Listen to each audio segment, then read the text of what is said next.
हम अपने देश की पहचान को मिटने नहीं देंगे, यहाँ इस्लाम का परचम कभी झुकने नहीं देंगे।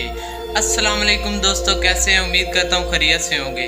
अगर आप मेरे YouTube चैनल पर नए आए हैं तो चैनल को सब्सक्राइब कर लें, बेल आइकन को दबाएं ताकि आने वाली वीडियो आप तक पहुँच सके। तो सबसे पहले आपको मैं अपने दिल की अथाह गहराइयों से जश्न आज़ादी मुबारक। आज 14 अगस्त 1947 पाकिस्तान बने को 75 साल गुजर चुके हैं। इस 75 साल में पाकिस्तान की तरक्की आपकी आंखों के सामने है। बज़ाहिर हम एक आज़ाद कौम है, लेकिन हमारी सोच, हमारा नज़रिया बहुत ही महदूद है, बहुत ही कम है।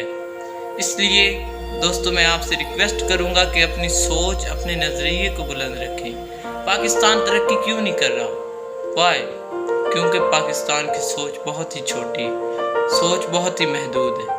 आज़ादी किसे कहते हैं? आज़ादी ये नहीं कि बाजे बजाएं, नाचें गाएं और आज़ादी मनाएं। आज़ादी कहते हैं आज़ाद कौम कुछ करके दिखाती है, लेकिन पाकिस्तान अभी उस तरक्की पर नहीं पहुंचा कि वो कुछ करे। इसलिए अपनी सोच को बढ़ाएं, सोच को मजबूत करें ताकि हमारा पाकिस्तान भी तरक्की की मनाजिल पर आ सके। शुक्रिया।